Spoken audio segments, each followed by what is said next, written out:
भिज्ञस्वराट् तेने ब्रह्महृदाय आदिकवये मुह्यन्ति यं सूरयः तेजो वारिमृदां यथा विनिमयो यत्र त्रिसर्गो मृषा धाम्ना स्वेन सदा निरस्तकुहकं सत्यं परं धीमहि निगमकल्पतरोर्गलितं फलं शुकमुखादमृतद्रवसंयुतं पिबत भागवतं रसमालयं मुहुरहो रसिकाः भुवि भावुकाः दारिद्र्यदुःखज्वरदाहितानां मायापिशाची परिमर्दितानां संसारसिन्धौ परिपातितानां क्षेमाय वै भागवतं प्रगर्जति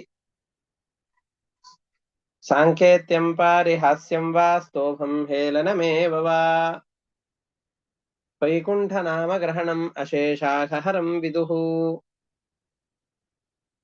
श्रीगुरुभ्यो नमः हरिः ओम् ಭಾಗವತದ 9ನೇ ಸ್ಕಂದದ 17ನೇ ಅಧ್ಯಾಯದ ಭಾವಾರ್ಥವನ್ನ ನೋಡ್ತಾ ಇದ್ವು. ಅದರಲ್ಲಿ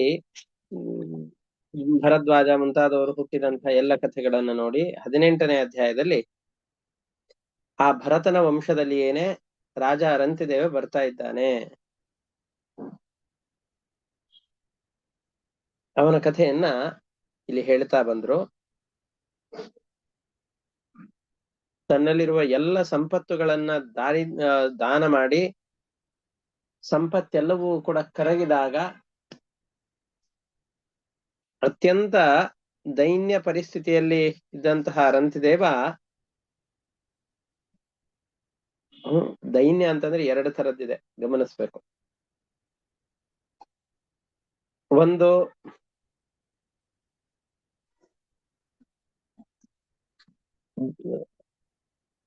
ಸಂಪತ್ತಿಲ್ಲ ಅಂತಂದ ಸಂದರ್ಭದಲ್ಲಿ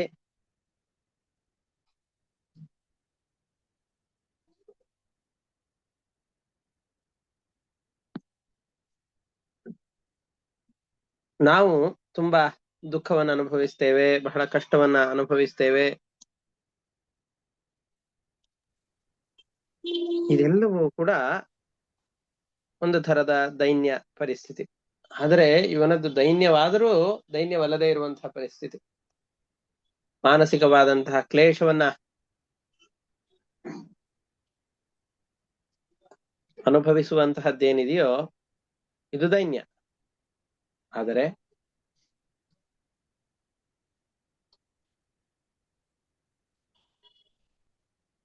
ರಂತಿದೇವ ದೇಹಕ್ಕೆ ಆಹಾರವಿರಲಿಲ್ಲವಾದರೂ ಭಗವಂತನ ನಿರಂತರವಾದ ಧ್ಯಾನವನ್ನ ಮಾಡ್ತಾ ಇದ್ದಾನೆ ಎಂಬ ಕಾರಣದಿಂದಾಗಿ ಬಹಳ ಸಂತೋಷವಾಗಿದ್ದಾನೆ.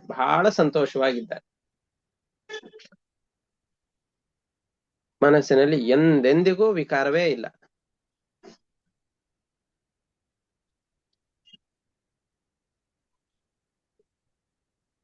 ಒಂದೇ ಒಂದು ಹನಿಯೂ ನೀರು ಸಿಗದೇನೆ 48 ದಿನಗಳು ಕಳೆದು ಹೋಗಿದೆ.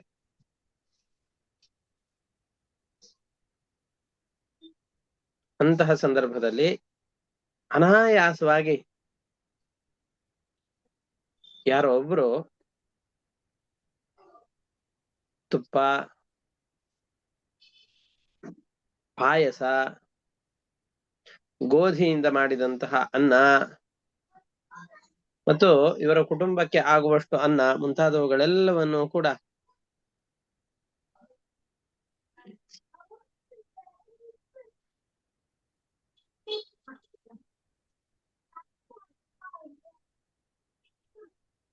ಇವುಗಳನ್ನ ಯಾರೋ ಒಬ್ರು ತಂದು ಕೊಡ್ತಾ ಇದ್ದಾರೆ.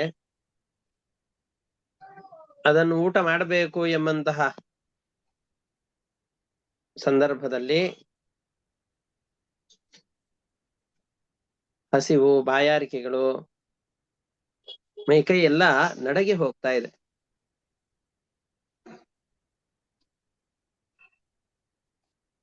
ಊಟಕ್ಕೆ ಅಂತ ಕುಳಿತಿದ್ದಾರೆ. ಒಬ್ಬ ಬ್ರಾಹ್ಮಣ ಆ ಮನೆಗೆ ಅತಿಥಿಯಾಗಿ ಬರ್ತಾ ಇದ್ದಾನೆ.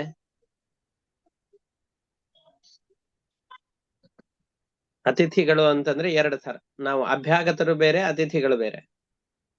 ಅಭ್ಯಾಗತರು ಅಂತಂದ್ರೆ ನೀವ್ ಯಾರನ್ನ ಆಹ್ವಾನ ಮಾಡಿ ನಿಮ್ಮ ಆಹ್ವಾನದ ಮೇಲೆ ಮನೆಗೆ ಬರ್ತಾರಲ್ಲ, ಅವರನ್ನ ಅಭ್ಯಾಗತರು ಅಂತ ಕರೀತಾರೆ.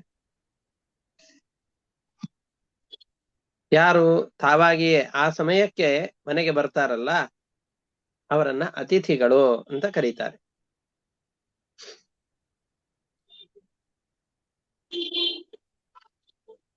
ಊಟ ಮಾಡಬೇಕಾಗಿದೆ. ಊಟ ಮಾಡುವಂತಹ ಸಂದರ್ಭದಲ್ಲಿ ಹಸಿವು, ಬಾಯಾರಿಕೆಗಳು 48 ದಿನಗಳ ಕಾಲ ಶರೀರಕ್ಕೆ ಅನ್ನ ಆಹಾರಗಳಿಲ್ಲ ಅಂತಂದು ಹೇಳಿದ್ರೆ ಯಾವ ತರದ ವೇದನೆ ಆದೀತು ಅಂತ ನಮಗೆ ಯೋಚನೆ ಮಾಡ್ಲಿಕ್ಕೂ ಸಾಧ್ಯ ಇಲ್ಲ.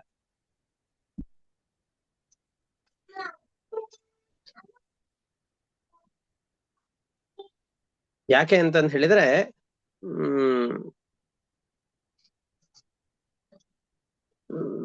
ನಾವು ಒಂದು ದಿನದ ಏಕಾದಶಿ ಉಪವಾಸದ ಸಂದರ್ಭದಲ್ಲಿಯೇ ಕೈಕಾಲುಗಳೆಲ್ಲವೂ ಕೂಡ ನಡುಕ ಬಂದು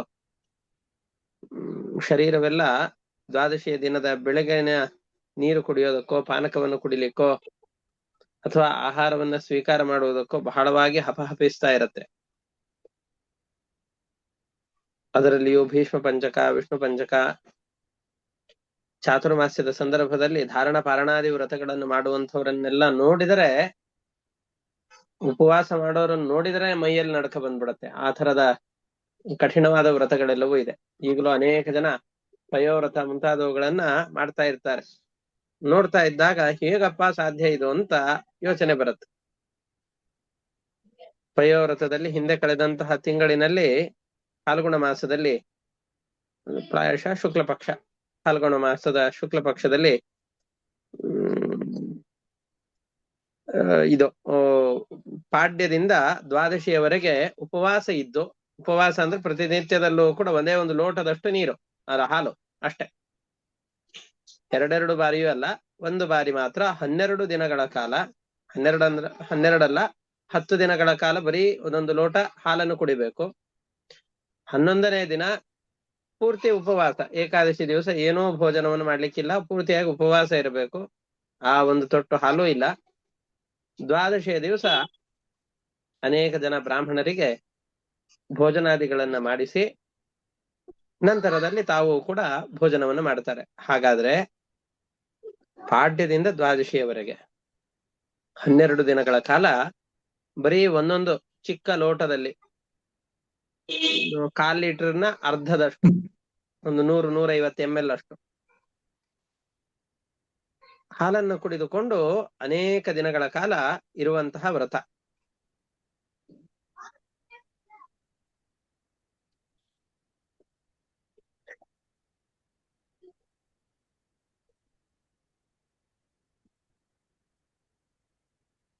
ಹೀಗೆ ಈ ವ್ರತಗಳನ್ನು 48 ದಿವಸಗಳ ಕಾಲ ಮಾಡುವವರು ಇದ್ದಾರೆ. ಇಲ್ಲಿ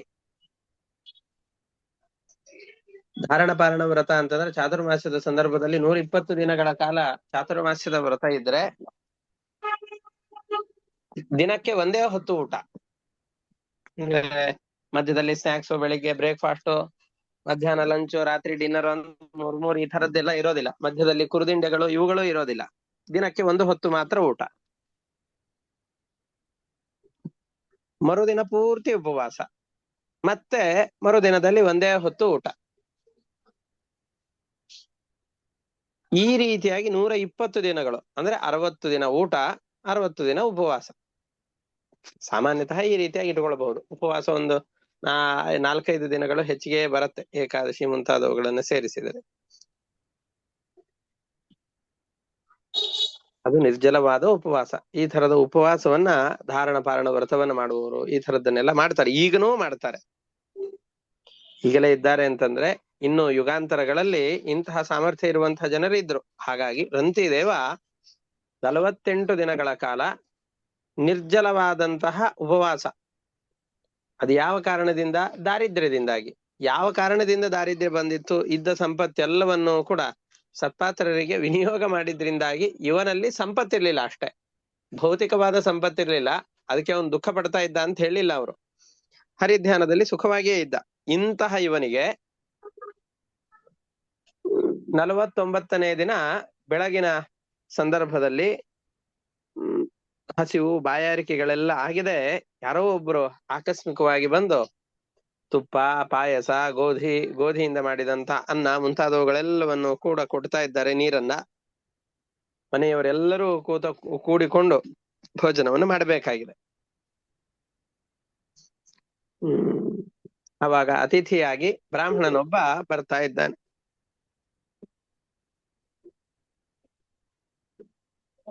ರಂತಿದೇವ ಅತಿಥಿಗಳಲ್ಲಿ ಬಹಳ ವಿಶ್ವಾಸ ಪ್ರೀತಿ ಇರುವವನು. ಅತಿಥಿಗಳನ್ನ ಚೆನ್ನಾಗಿ ಸತ್ಕಾರ ಮಾಡಿದರೆ ಮನೆ ಅಭಿವೃದ್ಧಿ ಹೊಂದುತ್ತೆ. ನಾವೆಲ್ಲರೂ ಕೂಡ ನಮ್ಮ ಮನೆಗಳಲ್ಲಿ ಹಿರಿಯರು ಮಾಡಿಕೊಂಡು ಬಂದದ್ದನ್ನ, ನಮ್ಮ ತಂದೆ ತಾಯಿಗಳು ಮಾಡ್ತಾ ಇದ್ದದ್ದನ್ನ, ತಾವೆಲ್ಲ ಮಾಡ್ತಾ ಇರೋದನ್ನ ಗಮನಿಸ್ತಾ ಇರ್ತೇವೆ. ಯಾರಾದ್ರೂ ಮನೆಗೆ ಬಂದ್ರು ಅಂತಂದ್ರೆ ಬೇಸರಗೊಂಡು ಆದಷ್ಟು ಯಾರೂ ಮನೆಯಿಂದ ಹೋಗಬಾರ್ದು. ಮನೆಗೆ ಬಂದವರು ಮನೆಯಲ್ಲಿರುವವರು ಉಪವಾಸವಾಗಿದ್ರು ತೊಂದರೆ ಇಲ್ಲ, ಮನೆಗೆ ಯಾರು ಬಂದಿರ್ತಾರೋ ಅವರು ಹಸುವಿನಿಂದ ಕೊಡಬಾರ್ದು. ಅವರಿಗೆ ಚೆನ್ನಾದ ವ್ಯವಸ್ಥೆಯನ್ನು ಮಾಡಬೇಕು. ಮನೆಗೆ ಬಂದವರಿಗೆ ಒಳ್ಳೆ ಹಾಸಿಗೆ ಮುಂತಾದವುಗಳನ್ನು ಕೊಟ್ಟು ನಾವು ಎಲ್ಲೋ ಒಂದು ಕಡೆಯಲ್ಲಿ ನೆಲದ ಮೇಲೆ ಮಲಗಿದರೂ ಆಯ್ತು, ಆದ್ರೆ ಬಂದವರಿಗೆ ತೊಂದರೆ ಆಗ್ಬಾರ್ದು. ಅವ್ರಿಗೆ ಒಳ್ಳೆ ಆಹಾರ ಊಟಗಳನ್ನು ಕೊಡಬೇಕು. ಈ ತರದ್ದಲ್ವಾ ಭಾರತೀಯ ಸಂಸ್ಕೃತಿಯೇ ಈ ತರದ್ದು. ಹಾಗಿದ್ದಾಗ ರಂತಿದೇವ ಇಷ್ಟು ದಿವಸಗಳಾದ ಮೇಲೆ ಬಂದಿದ್ದಾನೆ, ಆಹಾರ ಸಿಕ್ಕಿದೆ, ಆ ದಿನದಲ್ಲಿ ಅತಿಥಿಗಳು ಬಂದಿದ್ದಾರೆ. ಆ ಬ್ರಾಹ್ಮಣನನ್ನ ಆದರಪೂರ್ವಕವಾಗಿ ಸತ್ಕರಿಸಿ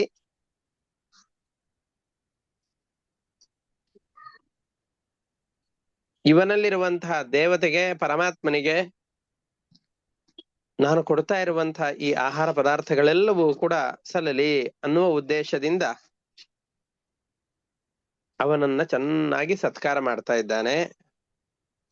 ಬ್ರಾಹ್ಮಣ ಊಟ ಮಾಡಿ ಹೊರಡ್ತಾ ಇದ್ದಾನೆ. ಊಟ ಮಾಡಿದ ಹೊರಟ. ಇನ್ನು ಉಳಿದಂತಹ ಆಹಾರವನ್ನು ತಾವೆಲ್ಲ ಭೋಗಿಸಬೇಕು ಅಂತ ಅಂದುಕೊಂಡಿದ್ದಾರೆ. ಬ್ರಾಹ್ಮಣ ಉಂಡು ಉಳಿದಂತಹ ಆಹಾರ. ಆ ಸಂದರ್ಭದಲ್ಲೇ ಮತ್ತೊಬ್ಬ ಶೂದ್ರನಾದ ಅತಿಥಿ ಬರ್ತಾ ಇದ್ದಾನೆ. ಅವನಲ್ಲೂ ಪರಮಾತ್ಮನ ಸನ್ನಿಧಾನವನ್ನ ಚಿಂತನೆ ಮಾಡಿ ಅವನಿಗೂ ಆಹಾರವನ್ನ ಕೊಡ್ತಾ ಇದ್ದಾನೆ. ಇವನಾದ್ಮೇಲೆ ಮತ್ತೊಬ್ಬ ಶೂದ್ರ ಬರ್ತಾ ಇದ್ದಾನೆ. ಅವನು ತಾನಷ್ಟೇ ಬರ್ಲಿಲ್ಲ, ತನ್ನ ನಾಯಿಗಳನ್ನು ಕರ್ಕೊಂಡು ಬರ್ತಾ ಇದ್ದಾನೆ. ನನಗೆ, ನನ್ನ ನಾಯಿಗಳಿಗೆ ಎಲ್ಲದಕ್ಕೂ ಬಹಳ ಹಸುವಾಗಿದೆ, ಅನ್ನ ಕೊಡು ಅಂತ ಕೇಳಿದ.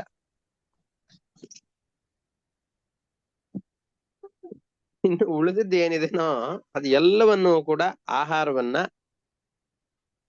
ಅನ್ನವನ್ನ, ಪಾಯಸವನ್ನ, ಏನೇನಿತ್ತೋ ಎಲ್ಲವನ್ನು ಇವನಿಗೆ ಅವನು ಕರೆದುಕೊಂಡು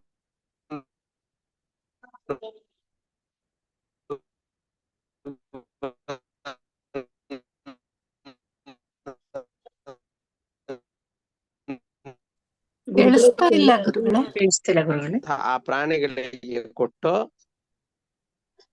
ಅದರಲ್ಲಿಯೂ ಒಂದೇ ಈಗ ಕೇಳಿಸ್ತಾ ಇದೆಯಾ? ಕೇಳಿಸ್ತದೆ. ಈಗ ಕೇಳಿಸ್ತಾ ಇದೆಯಾ? ತನ್ನಲ್ಲಿ ಇದ್ದಂತಹ ಎಲ್ಲ ಪದಾರ್ಥಗಳನ್ನು ಕೂಡ ದಾನ ಮಾಡಿ ಅವರನ್ನು ಸಂತೃಪ್ತಗೊಳಿಸಿ ಕಳಿಸ್ತಾ ಇದ್ದಾನೆ. ಇದಾದ್ಮೇಲೆ ಇನ್ನೇನು ಉಳಿದಿಲ್ಲ, ನೀರಷ್ಟು ಉಳಿದಿದೆ ಅಷ್ಟೇ, ಒಂದಿಷ್ಟು ನೀರು ಉಳಿದಿದೆ. ಅದು ಯಾರೋ ಒಬ್ಬರಿಗೆ ಸಾಕಾಗುವಷ್ಟಿದೆ.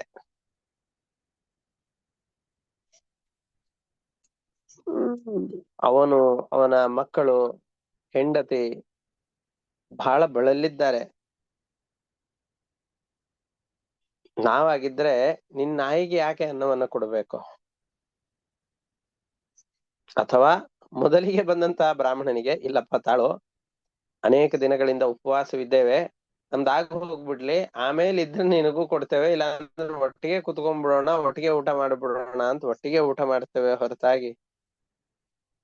ಅಥವಾ ಈ ತರದ ಸಂಪತ್ತುಗಳು ಸಿಕ್ಕಿದಾಗ ಬಾಗಿಲು ಚಿಲಕವನ್ನ ಹಾಕಿಕೊಂಡು ಮತ್ತೆ ಯಾರು ಬರಬಾರದು ಕೇಳಬಾರದು ಅನ್ನೋ ಉದ್ದೇಶದಿಂದ ಭೋಗವನ್ನು ಅನುಭವಿಸ್ತೇವೆ ಹೊರತಾಗಿ ಇಂತಹ ಕಥೆಯನ್ನೇ ಕೇಳಿದಾಗ ಎಷ್ಟ್ ಚೆನ್ನಾಗಿ ಮಾಡಿದ್ದಾನಲ್ಲ ಅಂತ ಬಾಯಲ್ಲಿ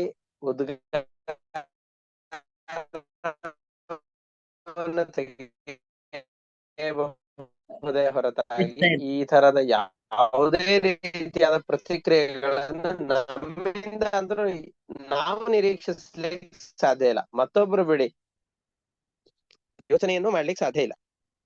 ಅಂತಹ ಸಂದರ್ಭದಲ್ಲಿ ಸ್ವಲ್ಪ ನೀರು ಉಳಿದಿದೆ. ಅಂತ್ಯಜನಾದವನು ಒಬ್ಬನು ಬಂದು, ನಾನು ಬಹಳ ನೀರಡಿಸಿದ್ದೇನೆ, ನೀರನ್ನು ಕುಡಿಯಬೇಕು ಅನ್ನುವ ಹಂಬಲ ನನ್ನಲ್ಲಿ ಹುಟ್ಟಿದೆ,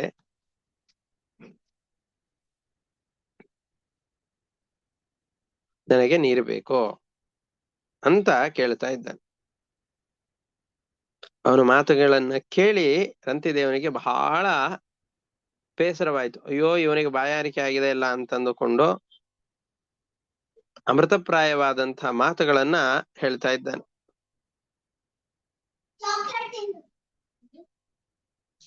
ಅವನಿಗೆ ನೀರನ್ನು ಕೊಡ್ತಾ ಇದ್ದಾನೆ, ಇರ್ಲಿ. ಹುಟ್ಟಾದ್ಮೇಲೆ ರಂತಿದೇವ, ನಾವೆಲ್ಲ ದೇವ್ರೆ ಈ ಕಡೆ ಕೊಟ್ಟಂಗ್ ಮಾಡಿ ಈ ಕಡೆಯಿಂದ ಕಿತ್ಕೊಂಡ್ ಬಿಟ್ಟಿಯಲ್ಲಪ್ಪ, ಈ ರೀತಿಯಾಗಿ ಕಿತ್ತುಕೊಳ್ಳೋದಿದ್ರೆ ಕೊಡ್ಬೇಕಾಗಿತ್ತು ಯಾಕೆ ಅಂತ ನಾವು ಯೋಚನೆ ಮಾಡ್ತಿದ್ವಿ ಹೊರತಾಗಿ, ಅಯ್ಯೋ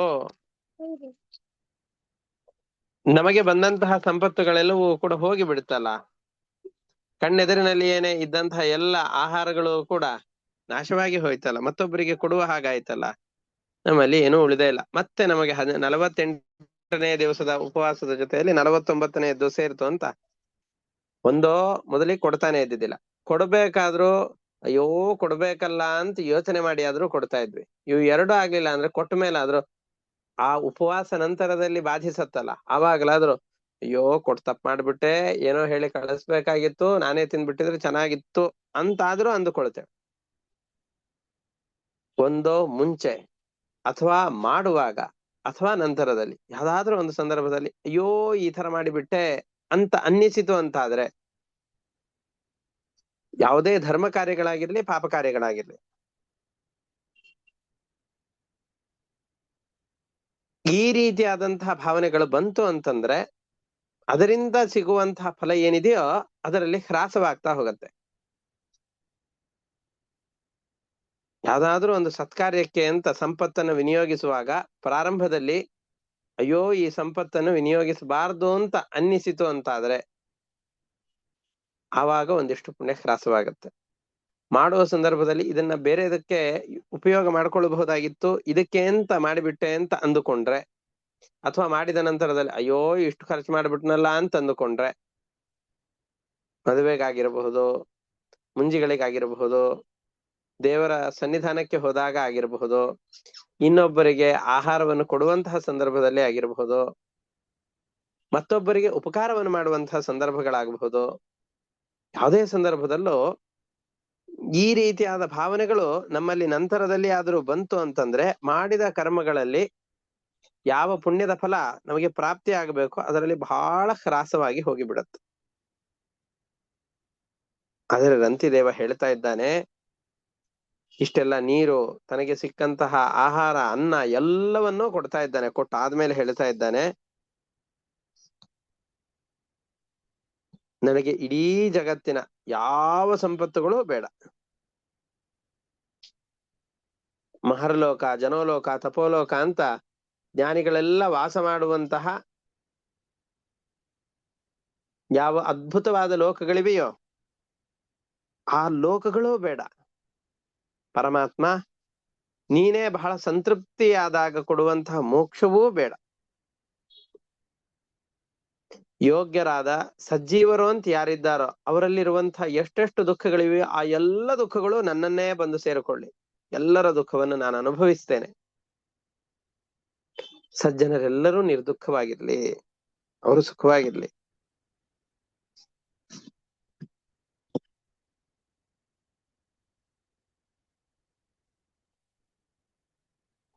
ಬದುಕಿಗಾಗಿ ಬಹಳ ಹೋರಾಟ ಮಾಡುವಂತಹ ಜೀವಿ ಯಾರಿರ್ತಾನೋ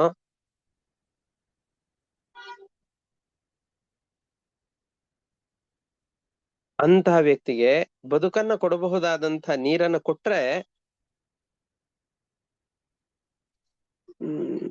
ನಮಗೆ ಕೆಲವೊಮ್ಮೆ ಅನ್ನಿಸತ್ತೆ, ತಾಯಿ ಬಹಳ ಆಸ್ಥೆಯಿಂದಾಗಿ ಅಡಿಗೆಯನ್ನ ಮಾಡಿರ್ತಾಳೆ.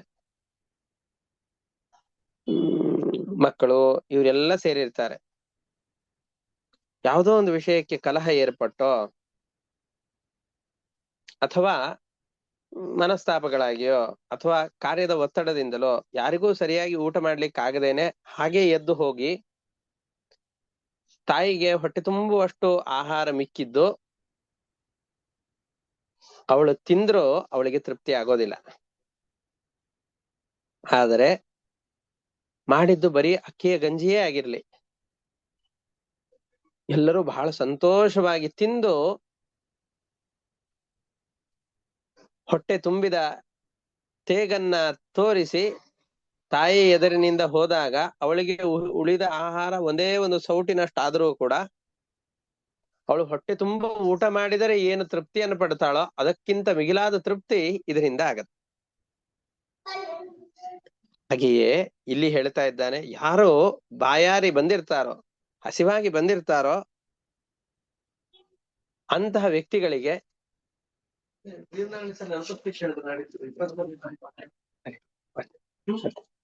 ಬೆಳಿಗ್ಗೆ ಅದು ವಿಷಯ ಮಂಡನೆ ಆದ್ರೆ ನೀವು ವಿಚಾರ ವಿಭಾಗ ಮಾಡ್ಕೊಂಡಿದ್ರ ಅಂತ ರಂಗಾಚಾರ ಕೇಳಲಿಕ್ಕೆ ಗೊತ್ತಿಲ್ಲ ಸರ್, ಅವ್ರೇನು ಹೇಳಿ ಅವ್ರ ಮಾತಾಡಿ ನೀವೇ ಅವ್ರ ರಂಗಾಚಾರ ಮಾತಾಡ್ತೇವೆ. ರಂಗಾಚಾರ ಹರಿಯಾಚಾರ ಮಾತಾಡಿದಾರ ಒಟ್ಟೆಲ್ಲ ಸರಿ ಸರಿ. ಈ ರೀತಿಯಾಗಿ ಯಾರು ಬಾಯಾರಿ ಬಂದಿರ್ತಾನೋ, ಶರೀರದ ಆಲಸ್ಯದಿಂದಾಗಿ ಮನೆಯಲ್ಲಿ ಬಹಳ ರೋಗದಿಂದಾಗಿ ಬಳಲಿ ಮಲಗಿದಂತಹ ವೃದ್ಧರಿರ್ತಾರೆ, ಶರೀರದ ಆಲಸ್ಯದಿಂದ ರೋಗಾದಿಗಳಿಂದ ಪೀಡಿತರಾಗಿ ಬಹಳ ವ್ಯಥೆಗೊಳ್ತಾ ಇರ್ತಾರೆ. ಅವರ ಆಯಾಸವನ್ನ ಪರಿಹಾರ ಮಾಡ್ಲಿಕ್ಕೋಸ್ಕರ ನಾವು ಏನೇನನ್ನ ಪ್ರಯತ್ನ ಮಾಡುತ್ತೇವೋ ಆ ಪ್ರಯತ್ನ ಪಟ್ಟಾಗ ನಮಗಾಗುವಂತಹ ಮಾನಸಿಕವಾದಂತಹ ಗೊಂದಲಗಳು, ಹಸಿವು ನೀರಡಿಕೆಗಳು, ಎಲ್ಲವನ್ನ ಪರಮಾತ್ಮ ಕೊಟ್ಟವರಿಗೆ ಪರಿಹಾರ ಮಾಡ್ತಾರೆ. ಗುರುಗಳೇ, ಕುಡಿದವರಿಗಂತೂ ಪರಿಹಾರ ಆಗೇ ಆಗತ್ತೆ. ಆ ಉಪಕಾರವನ್ನ ಪರಮಾತ್ಮ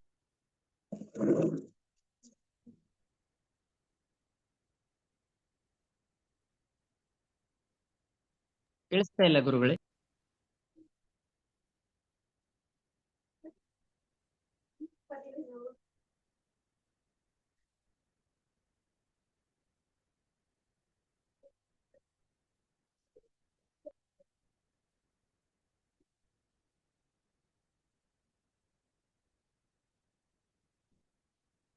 ಹೀಗೆ ರಾಜ ಹೇಳಿ ತನ್ನಲ್ಲಿ ತಾನು ಬಾಯಾರಿಕೆಯಿಂದಾಗಿ ಇನ್ನೇನು ಮರಣ ಹೊಂದುವ ಸಂದರ್ಭದಲ್ಲೇ ಇದ್ದ. 48 ದಿವಸ ನೀರು ನಿಡಿ ಇಲ್ಲದೇನೆ ಇದ್ದಾನೆ ಅಂತಂದ್ರೆ ಅವನ ಗತಿಯನ್ನು ಯೋಚನೆ ಮಾಡ್ಬೇಕು.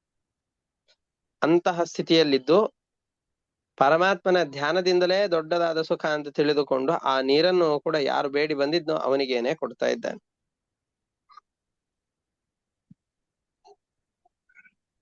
ಇದೆಲ್ಲವನ್ನೂ ಕೂಡ ದೇವತೆಗಳೇ ತಮ್ಮ ಮಾಯೆಯಿಂದಾಗಿ ಇಷ್ಟು ದೊಡ್ಡದಾದಂತಹ ಕಥೆಯನ್ನ ನಿರ್ಮಾಣ ಮಾಡಿದ್ರು. 3 ಲೋಕಕ್ಕೆ ಅಧಿಪತಿಗಳಾದಂತಹ ಬ್ರಹ್ಮಾದಿ ದೇವತೆಗಳೆಲ್ಲ ತಮ್ಮ ಸಾಮರ್ಥ್ಯದಿಂದ ಬ್ರಾಹ್ಮಣ, ಶೂದ್ರ, ನಾಯಿಗಳು, ಅಂತ್ಯಜದ ರೂಪದಲ್ಲಿ ತಮ್ಮ ಶಕ್ತಿಯನ್ನು ಈ ರೀತಿಯಾಗಿ ಪ್ರದರ್ಶನ ಮಾಡಿದ್ರು. ಯಾವುದಕ್ಕೋಸ್ಕರ? ರಂತಿದೇವನ ದಾನ ಪರತ್ವ ಎಂತಹದ್ದು. ನಾವೆಲ್ಲರೂ ಕೂಡ ದಾನಿಗಳಾಗಿರ್ತೇವೆ, ಬರೀ ಬಾಯಲ್ಲಿ ಮಾತ್ರ. ಕೃತಿಯಲ್ಲಿ ಬಂದಾಗ ನೂರಾರು ಕಾರಣಗಳನ್ನು ಹೇಳಿಕೊಂಡು ಅಥವಾ ಸಾಂಸಾರಿಕವಾದಂತಹ ಕ್ಲೇಶದ ಮಧ್ಯದಲ್ಲಿ ಅಂತಹ ಕಾರಣಗಳು ಬಂದೇ ಬರುತ್ತೆ.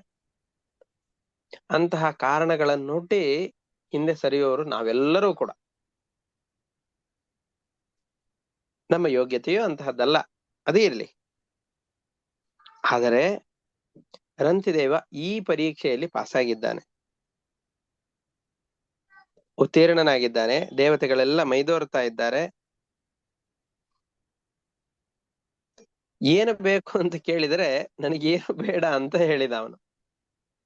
ಅವನಿಗೆ ಏನಾದ್ರೂ ಬೇಕಾಗಿತ್ತು ಅಂತಂದ್ರೆ ಇವ್ರು ಯಾರಿಗೂ ಕೊಡ್ತಾನೆ ಇದ್ದಿದ್ದಿಲ್ಲ. ಅವನು ಆಹಾರ ಪದಾರ್ಥಗಳನ್ನ ಬೇಯಿಸಿ ಬಂದವರಿಗೆ ಕೊಡ್ತಾನೆ ಇದ್ದಿದ್ದಿಲ್ಲ. ತನಗೇನಾದ್ರೂ ಬೇಕು ಅನ್ನುವ ಆಸೆ ಇದ್ದಿದ್ರೆ ಬಂದ ದೇವತೆಗಳಲ್ಲಿ ಮತ್ತಷ್ಟು ಭಗವಂತನಲ್ಲಿ ಭಕ್ತಿಯನ್ನು ಬೇಡಿದ.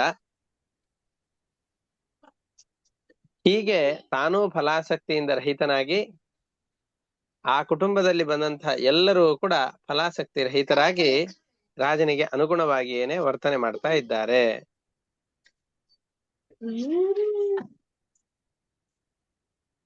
ರಾಜನ ಇಂತಹ ಅದ್ಭುತವಾದಂತಹ ಈ ಕರ್ತೃತ್ವ ಶಕ್ತಿ, ದಾತೃತ್ವ ಶಕ್ತಿಯಿಂದಾಗಿ ಅವನ ಸಂಸಾರದ ತಾಪತ್ರಯಗಳೆಲ್ಲವೂ ಕೂಡ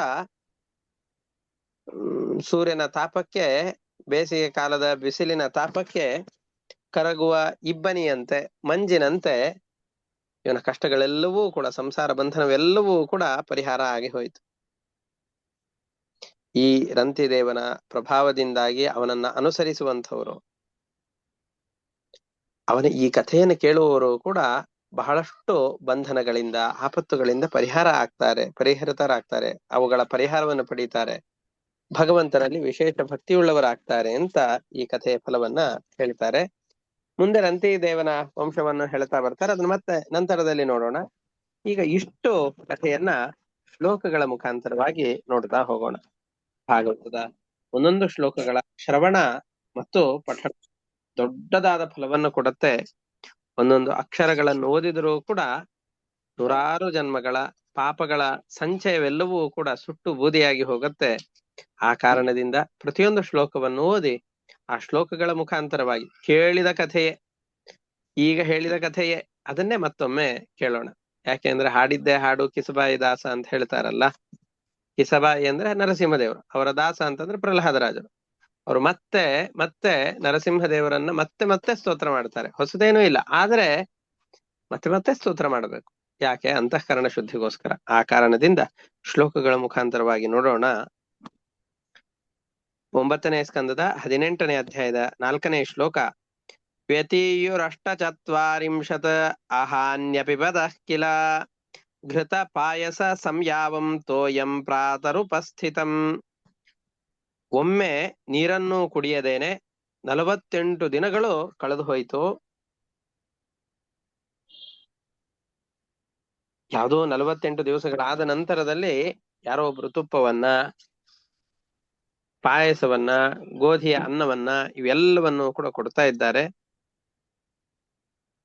ಬರೀ ರಂತಿದೇವನಷ್ಟೇ ಉಪವಾಸವಿದ್ದದ್ದಲ್ಲ, ಅವನ ವಂಶದಲ್ಲಿ ಯಾರ್ಯಾರಿದ್ದಾರಲ್ಲ, ಅವನ ಹೆಂಡತಿ, ಮಕ್ಕಳು, ಇವರು ಎಲ್ಲರೂ ಹಾಗೆ ಇದ್ದಾರೆ. ಮೈಯಲ್ಲೆಲ್ಲ ನಡುಕ ಉಂಟಾಗಿದೆ. ನೀವು ಸ್ವಲ್ಪ ವಯಸ್ಸಾಗ್ತಾ ಬಂತು ಅಂತಂದ್ರೆ, ಅಥವಾ ಯಾವ್ದಾದ್ರು ಒಂದು ದಿವಸ ಉಪವಾಸ ಮಾಡಿದ್ದೀರಿ, ಸ್ವಲ್ಪ ಕೆಲಸ ಮಾಡಿದ್ದೀರಿ ಅಂತಾದ್ರೆ ಮೈ ಎಲ್ಲ ನಡುಕ ಬಂದು ಮೈಯಲ್ಲಿನ ಶಕ್ತಿ ಎಲ್ಲ ಉಡುಗಿ ಹೋದಂತಹ ಅನುಭವ ಕೆಲವೊಮ್ಮೆ ಬಂದಿತ್ತು. ತಮಗೂ ಆ ತರದ ಸಂದರ್ಭಗಳು ಬಂದಿರತ್ತೆ.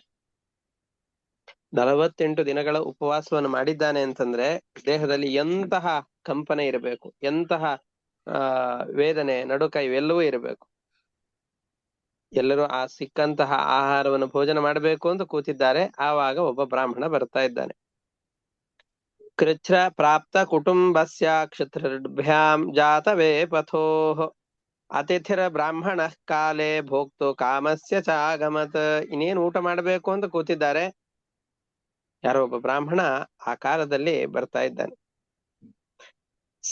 ತಸ್ಮೈ ಸಂವ್ಯಭಜತ್ಸೋನ್ನಂ ಆಹೃತ್ಯ ಶ್ರದ್ಧಯಾನ್ವಿತಃ ಹರಿಂ ಸರ್ವತ್ರ ಸಂಪಶ್ಯನ್ ಸ ಭುಕ್ತ್ವಾ ಪ್ರಯಯೋ ದ್ವಿಜಃ. ಬಂದಂತಹ ಬ್ರಾಹ್ಮಣನಿಗೆ ಇದ್ದಂತಹ ಎಲ್ಲ ಆಹಾರವನ್ನು ಕೂಡ, ಎಲ್ಲ ಅಲ್ಲ, ಅವನಿಗೆ ಹೊಟ್ಟೆ ತುಂಬುವಷ್ಟು ಆಹಾರವನ್ನು ಕೊಟ್ಟು, ಇವನಲ್ಲಿರುವ ಭಗವಂತ ನಾನು ಮಾಡಿದ ಆಹಾರ ದಾನದಿಂದ ಪ್ರೀತನಾಗ್ಲಿ ಎನ್ನುವ ಚಿಂತನೆಯಿಂದಾಗಿ ಅವನ ಇದನ್ನ ಸೇವೆಯನ್ನು ಮಾಡಿ ತಾನು ಸೇವೆಯನ್ನು ಮಾಡ್ತಾ ಇದ್ದಾನೆ. ಅವನು ಭೋಜನ ಮಾಡಿ ಹೊರಟು ಹೋದ. ಉಳಿದಂತಹ ಅನ್ನವನ್ನು ಇನ್ನೇನು ಸ್ವೀಕಾರ ಮಾಡಬೇಕು ಅಷ್ಟರಲ್ಲಿ ಶೂದ್ರನಾದಂತಹ ಒಬ್ಬ ವ್ಯಕ್ತಿ ಹಸಿವಿನಿಂದ ಕಂಗಾಲಾಗಿ ಬಂದಿದ್ದಾನೆ, ಅವನಿಗೂ ಕೂಡ ಆಹಾರವನ್ನು ಕೊಡ್ತಾ ಇದ್ದಾನೆ. ಅಥಾನ್ಯೋ ಭೋಕ್ಷ್ಯಮಾಣಸ್ಯ ವಿಭಕ್ತಸ್ಯ ಮಹೀಪತೆ ವಿಭಕ್ತಂ ವ್ಯಭಜತ್ ತಸ್ಮೈ ವೃಷಲಾಯ ಹರಿಂ ಸ್ಮರನ್. ಬ್ರಾಹ್ಮಣ ಉಂಡು ಉಳಿದಂತಹ ಅನ್ನವನ್ನ ರಾಜ ಇನ್ನೇನು ಊಟ ಮಾಡಬೇಕು ಅಂತ ಅಂದುಕೊಂಡಂತಹ ಸಂದರ್ಭದಲ್ಲಿ ಶೂದ್ರನಾದ ಒಬ್ಬ ಅತಿಥಿ ಬರ್ತಾ ಇದ್ದಾನೆ. ಅವನಲ್ಲೂ ಪರಮಾತ್ಮನ ಸನ್ನಿಧಾನವನ್ನ ಚಿಂತನೆ ಮಾಡಿ ಅವನಿಗೂ ಅನ್ನವನ್ನ ಕೊಡ್ತಾ ಇದ್ದಾನೆ. ಯಾತೆ ಶೂತ್ರೇ ತಮಭ್ಯಾಗಾದತಿಶ್ವಭಿರಾವೃತಃ ರಾಜನ್ಮೇ ದೀಯತಾಂ ಅನ್ನಂ ಸಗಣಾಯ ಬುಭುಕ್ಷತೆ. ಅವನು ಹೋದ್ಮೇಲೆ ಮತ್ತೊಬ್ಬ ಬಂದ. ಬರೀ ತಾನ್ ಬರ್ಲಿಲ್ಲ, ತನ್ನ ಶ್ವಾನ ಪರಿವಾರವನ್ನೆಲ್ಲ ಸೇರಿಸಿಕೊಂಡು ಬಂದ. ನಾನು ನನ್ನ ನಾಯಿಗಳು ಬಹಳ ಹಸಿವಿನಿಂದ ಕಂಗೆಟ್ಟಿದ್ದೇವೆ, ಏನಾದ್ರೂ ಆಹಾರವನ್ನು ಕೊಡು ಅಂತ ಕೇಳಿದ. ಅವನು ಕೂಡ ಉಳಿದಂತಹ ಅನ್ನವನ್ನು ಪೂರ್ತಿಯಾಗಿ ಅವನಿಗೆ, ಅವನ ನಾಯಿಗಳಿಗೆ ಎಲ್ಲದಕ್ಕೂ ಕೂಡ ಕೊಟ್ಟು, ಎಲ್ಲದರಲ್ಲೂ ನಿಯಾಮಕನಾಗಿ ನಿಂತಹ ಪರಮಾತ್ಮನಿಗೆ ಇದು ಅರ್ಪಿತವಾಗ್ಲಿ ಅಂತ ಅರ್ಪಿಸಿದ. ಇನ್ನೇನ್ ನೀರಷ್ಟೇ ಉಳಿದಿದೆ, ಆ ನೀರನ್ನು ಕುಡಿಬೇಕು ಅಂತ ಅಂದುಕೊಂಡಿದ್ದಾನೆ. ಆವಾಗ ಅಂತ್ಯಜನಾದ ಒಬ್ಬ ವ್ಯಕ್ತಿ ಬಂದು, ನನಗೆ ಬಹಳ ಬಾಯಾರಿಕೆ ಆಗಿದೆ, ನೀರನ್ನು ಕೊಡು ಅಂತ ಕೇಳ್ತಾ ಇದ್ದಾನೆ. ಸ ಆತಿಥ್ಯಾವಶಿಷ್ಟಂ ಯದ್ ಬಹುಮಾನ ಪುರಸ್ಸರಂ ತಚ್ಚ ದತ್ವಾ ನಮಶ್ಚಕ್ರೇ ಶ್ವಭ್ಯಃ ಶ್ವಪತಯೇ ವಿಭುಃ. ನಾಯಿಗಳನ್ನು ಕರೆದುಕೊಂಡ ಯಜಮಾನ ಯಾರಿದ್ನೋ ಅವನಿಗೆ ಎಲ್ಲರಿಗೂ ಅದನ್ನು ಕೊಟ್ಟ. ಪಾನೀಯ ಮಾತ್ರ ಮುಚ್ಛೇಷಂ ತತ್ರೈಕ ಪರಿತರ್ಪಣಂ ಪಾಸ್ಯತಃ ಪುಲ್ಕಸೋಭ್ಯಾಗಾತ್ ಅಪೋದೇಹ್ಯ ಶುಭಸ್ಯ ಮೇ. ನಾನು ದೇಹತಃ ಅಶುಭ ಸಂಸ್ಕಾರಗಳಿಲ್ಲದೆ ಇರುವವನು, ಆದ್ರೂ ಬಹಳ ಬಾಯಾರಿಕೆಯಿಂದ ಬಂದಿದ್ದೇನೆ, ನನಗೆ ನೀರನ್ನು ಕೊಡು ಅಂತ ಕೇಳ್ತಾ ಇದ್ದಾನೆ. ಅವನ ಅತ್ಯಂತ ಕರುಣವಾದಂಥ ಈ ಮಾತುಗಳನ್ನ ಕೇಳಿ ತನ್ನ ಶ್ರಮ ಬಹಳವಾಗಿದೆ, ಆದ್ರೂ ತನ್ನ ಶ್ರಮವನ್ನು ಲೆಕ್ಕಿಸದೇನೆ ಬಹಳ ಕರುಣೆಯಿಂದ ನೊಂದುಕೊಂಡು ಮೊದಲಿಗೆ ಈ ಮಾತನ್ನು ಹೇಳಿ ಆಮೇಲೆ ನೀರನ್ನು ಕೊಡ್ತಾ ಇದ್ದಾನೆ. ದೇವರ ಬಳಿಯಲ್ಲಿ ಪ್ರಾರ್ಥನೆ ಮಾಡ್ತಾ ಇದ್ದಾನೆ. ದೇವಾ, ನನಗೆ ಯಾವ ಸುಖ ಸೌಭಾಗ್ಯಗಳೂ ಬೇಡಪ್ಪ, ಮೋಕ್ಷವೂ ಬೇಡ, ಉತ್ತಮ ಲೋಕಗಳೂ ಬೇಡ.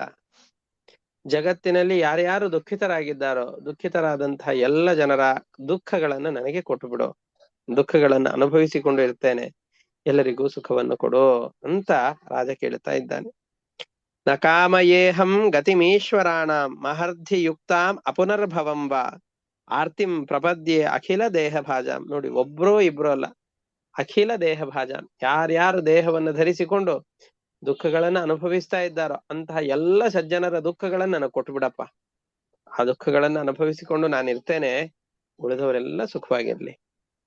ಅಂತಸ್ಥಿತ ಏನ ಭವಂತ್ಯ ದುಃಖಾಹ. ಅಂತಸ್ಥಿತಾಂ, ಅವರ ದೇಹಗಳ ಒಳಗಡೆಯಲ್ಲಿ ಇರುವಂತಹ ದುಃಖಗಳೆಲ್ಲವನ್ನು ನನಗೆ ಕೊಟ್ಟುಬಿಡು. ಅವರ ಅದುಃಖಿಗಳಾಗ್ಲಿ, ನಾನು ಅವರ ದುಃಖವನ್ನು ಅನುಭವಿಸ್ತೇನೆ. ಈ ನೀರನ್ನು ಕೊಟ್ಟೆ ಅಂತಾದ್ರೆ ಕುಡಿದವರಿಗೆ ತೃಪ್ತಿ ಆಗತ್ತೋ ಇಲ್ಲೋ ಗೊತ್ತಿಲ್ಲ, ಕೊಟ್ಟ ನನಗಂತೂ ಬಹಳ ತೃಪ್ತಿ ಆಗತ್ತೆ. ಮಾನಸಿಕವಾದ ಗೊಂದಲಗಳೆಲ್ಲ ನಿವೃತ್ತವಾಗಿ ಬಿಡುತ್ತೆ. ಹಾಗಾಗಿ ಎಲ್ಲರ ದುಃಖಗಳನ್ನ ನನಗೆ ಕೊಡು. ತೃಟ್ ಶ್ರಮೋ ಗಾತ್ರ ಪರಿಶ್ರಮಶ್ಚ ದೈನ್ಯಂ ಕ್ಲಮಃ ಶೋಕ ವಿಷಾದ ಮೋಹಾಃ ಸರ್ವೇ ನಿವೃತ್ತಾಃ ಕೃಪಣಸ್ಯ ಜಂತೋಃ ಜಿಜೀವಿಷೋಃ ಜೀವ ಜಲಾರ್ಪಣೇನ. ಜೀವರಿಗೆ ಬೇಕಾದಂತಹ ನೀರನ್ನು ಕೊಟ್ರೆ ನಮ್ಮಲ್ಲಿರುವ ದುಃಖಗಳೆಲ್ಲವೂ ಕೂಡ ಪರಿಹಾರವಾಗಿ ಹೋಗಿಬಿಡತ್ತೆ ಅಂತ ಈ ರೀತಿಯಾಗಿ ಹೇಳಿ ತಾನು ಸಾಯುವ ಹಂತದಲ್ಲಿದ್ದಾನೆ. ಆದರೂ ಯಾರು ದೈನ್ಯದಿಂದ ಬೇಡಿ ಬಂದಿದ್ದಾನೋ ಅವನಿಗೆ ತಾನು ಕುಡಿಯುವಂತಹ ನೀರನ್ನ ಕೊಡ್ತಾ ಇದ್ದಾನೆ.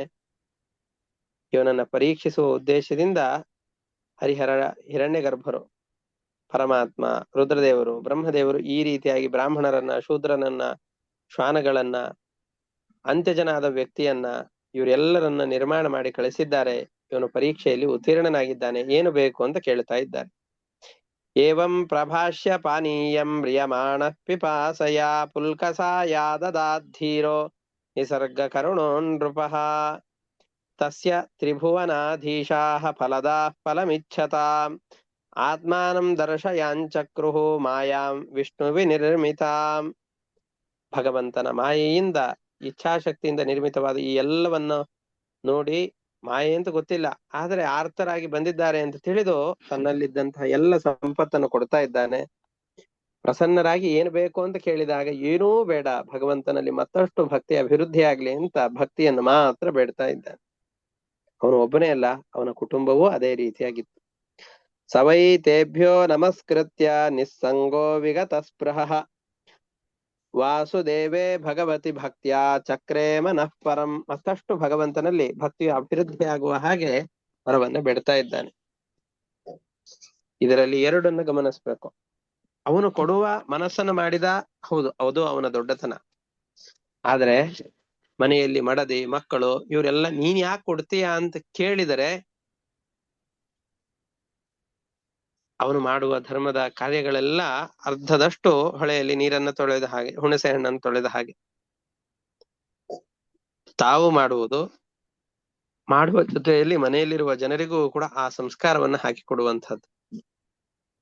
ಹೀಗೆ ಬಹಳ ಶ್ರದ್ಧೆಯಿಂದ ಈ ಕರ್ಮಗಳನ್ನು ಮಾಡ್ತಾ ಇದ್ದಾನೆ. ಇವೆಲ್ಲವನ್ನು ನೋಡಿದಾಗ ದೇವರು ನಮಗೂ ಕೂಡ ಒಂದಿಷ್ಟು ಸಂಪತ್ತುಗಳನ್ನ ಕೊಟ್ಟಿದ್ದಾನೆ ಅಂತಾದರೆ, ನಾವು ಮನೆಯಲ್ಲಿ 3 ಜನ ಅಥವಾ 4 ಜನ ಇದ್ದೇವೆ ಅಂತಂದ್ರೆ ಮತ್ತೊಬ್ಬನಿದ್ದಾನೆ ಅಂತ ಅಂದುಕೊಂಡು ಮತ್ತೊಬ್ಬನಿಗೆ ಆಗುವಷ್ಟು ಆಹಾರ ಪದಾರ್ಥಗಳೇನಿದೆಯೋ ಅದನ್ನ ಯಾವತ್ತಾದ್ರೂ ಒಂದು ದಿವಸ ಯೋಗ್ಯವಾದಂತಹ ಸ್ಥಳಗಳಲ್ಲಿ, ದೇವಸ್ಥಾನಗಳಲ್ಲಾಗಿರಬಹುದು, ಎಲ್ಲಾದ್ರೂ ಉಚಿತವಾದಂತಹ ವಿದ್ಯಾದಾನವನ್ನು ಮಾಡುವಂತಹ ಸ್ಥಳಗಳಾಗಿರಬಹುದು, ಅನಾಥಾಶ್ರಮಗಳಾಗಿರಬಹುದು, ವಿದ್ಯಾರ್ಥಿಗಳ ಭವನಗಳಾಗಿರಬಹುದು, ಇಂಥಲ್ಲೆಲ್ಲಾದ್ರೂ ಕೊಟ್ರೆ ಅದರಿಂದ ಸಿಗುವಂತಹ ಫಲ ಎಷ್ಟಿದೆ ಅಂತ ಇದರಿಂದ ಗೊತ್ತಾಗತ್ತೆ. ಬೇಸಿಗೆ ಕಾಲವೂ ಬರ್ತಾ ಇದೆ. ಮನೆಯ ಮೇಲೆ ಒಂದು ಪಾಟಲ್ಲಿ ಒಂದು ನೀರನ್ನ ತುಂಬಿಸಿ ಇಟ್ಟುವ ಅಂತಾದ್ರೆ ನೀರನ್ನು ಕುಡಿದಂತಹ ಪಕ್ಷಿಗಳಿಗೆಲ್ಲ ಎಷ್ಟು ಸಂತೃಪ್ತಿ ಆಗತ್ತೋ ಅದರ ಫಲ ಪರಮಾತ್ಮ ನಮಗೂ ಎಲ್ಲೋ ಒಂದು ಕಡೆಯಲ್ಲಿ ಕೊಡ್ತಾನೆ. ಬಾಯಾರಿದಾಗ ನೀರನ್ನ, ಹಸಿವಾದಾಗ ಆಹಾರವನ್ನ ಪರಮಾತ್ಮ ಎಲ್ಲಿಯೋ ಹುಟ್ಟಿಸ್ತಾನೆ. ಇಂತಹ ಅದ್ಭುತವಾದ ಸಂದೇಶ ಇರುವಂತಹ ಕಥೆ ರಂತಿದೇವನ ಕಥೆ. ಇದನ್ನ ಇಂದಿನ ದಿವಸದಲ್ಲಿ ನೋಡಿದ್ದೇವೆ. ಹೊಸ ವರ್ಷದ ಪ್ರಾರಂಭವೂ ಆಗಿದೆ. ನಮ್ಮ ಮನಸ್ಸಿನಲ್ಲಿರುವ ಎಲ್ಲ ದೋಷಗಳು ಕೂಡ ಪರಾಭವಗೊಳ್ಳಲಿ. ಪರಮಾತ್ಮನ ವಿಶೇಷವಾದಂತಹ ಭಕ್ತಿ ಜ್ಞಾನಗಳು ನಮ್ಮಲ್ಲಿ ಅಭಿವೃದ್ಧಿ ಆಗಲಿ ಅಂತ ಮತ್ತೊಮ್ಮೆ ಪ್ರಾರ್ಥಿಸಿಕೊಂಡು ಇಂದಿನ ಪಾಠವನ್ನ ಪರಮಾತ್ಮನಿಗೆ ಅರ್ಪಣೆ ಮಾಡೋಣ. ಹರಯೇ ನಮಃ. ಶ್ರೀಕೃಷ್ಣ ಅರ್ಪಣಮಸ್ತು. ಅನೇನ ಭಾವಿಯತ್ ಪುಣ್ಯಂ ತೇನ ಪ್ರೀಣಾತು ಕೇಶವ. ಹರಯೇ ನಮಃ. ಶ್ರೀಕೃಷ್ಣ ಅರ್ಪಣಮಸ್ತು. ಎಲ್ಲರಿಗೂ ಮತ್ತೊಮ್ಮೆ ಯುಗಾದಿ ಹಬ್ಬದ ಹಾರ್ದಿಕ ನಮಸ್ಕಾರಗಳು. ಹರೇ ನಮಃ. ಶ್ರೀಕೃಷ್ಣ ಅರ್ಪಣಮಸ್ತು. ನಮಸ್ಕಾರ. ನಮಸ್ಕಾರ. ನಮಸ್ಕಾರ ಗುರುಗಳೇ. ನಮಸ್ಕಾರ ಗುರುಗಳೇ. ಧನ್ಯವಾದಗಳು.